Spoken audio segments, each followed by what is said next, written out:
After my trip to the Yukon, I went back to my parents' place and began getting ready to leave Western Canada and travel internationally.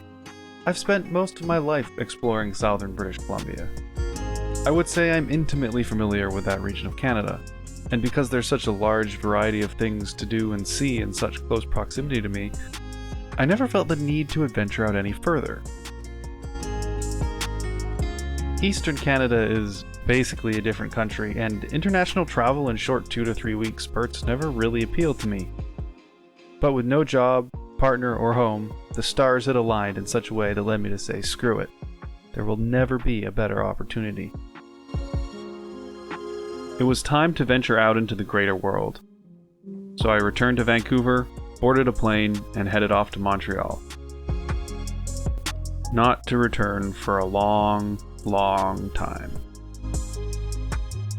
The next couple videos I post will be a bit different from my other ones, which typically focus on outdoor adventure. Since this one is about my time in Montreal, the approach will be different. I honestly don't have the time or knowledge to effectively educate you on the history of everything I saw. I also don't have a whole lot of good footage from my time in Montreal, since I wasn't sure how to approach the topic. And to all you history buffs and francophones out there, I apologize in advance.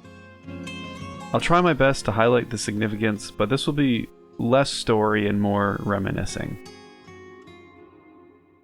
When I landed in Montreal, my friend Ollie picked me up from the airport. He spent his childhood years there, moving to Vancouver for his high school years, which was where I met him. After graduation, he moved back for more affordable living and better business opportunities. I'd be staying with him for the 3 weeks that I was in town. I spent most of that time visiting museums in some of Canada's oldest cities. I also specifically planned my arrival for autumn, to catch the spectacular hues of red, orange, and gold, indicating that the trees were getting ready to go to sleep for the winter.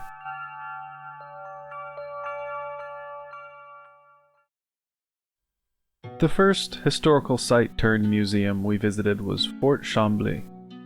It was built on the banks of Richelieu River to defend against attacking Indigenous groups and English soldiers. Maintained by the Government of Canada as a National Historic Site, the fort was initially built by the French in 1665 as a wooden fort, under the name Fort St. Louis. Over the years, 4 different buildings were erected, due to either dilapidation or fire. The final iteration, which was built between 1709 and 1711, replaced the wooden plans with stone to defend against attacks from the much more heavily armed British. It wasn't until 1882 that a journalist, Joseph Octave Dion, convinced the government to put money towards preserving the then heavily weathered building, ensuring that future generations have an opportunity to connect with the often forgotten French history of this country.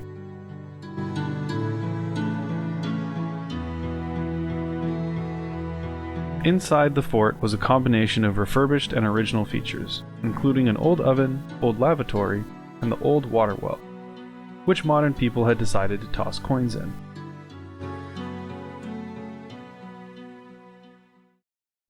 The other notable place we visited was Old Montreal, right next to the Old Port. This pocket of Montreal was beautifully preserved, with architecture from almost 400 years of continuous settlement, which is actually a lot for North America. The cobble streets and brick buildings give it a really classical European vibe. In the heart of Old Montreal is Pointe-à-Carrière.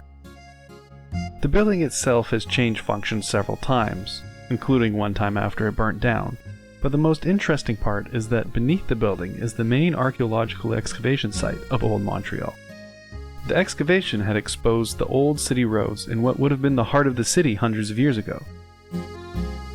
It also exposed the first closed sewer system in Canada, a small burial site of both settlers and Indigenous people, and even an old hearth from pre-colonial times.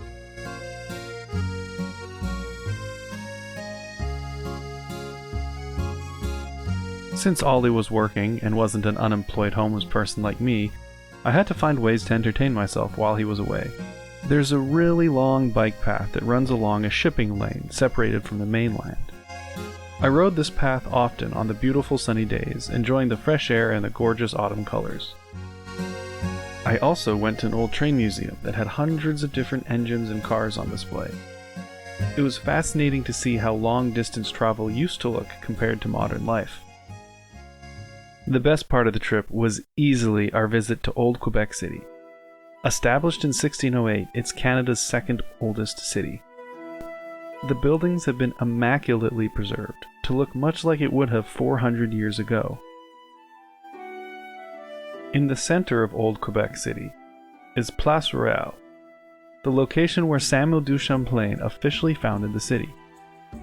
This is also where the oldest stone church in North America is. It was built in 1688.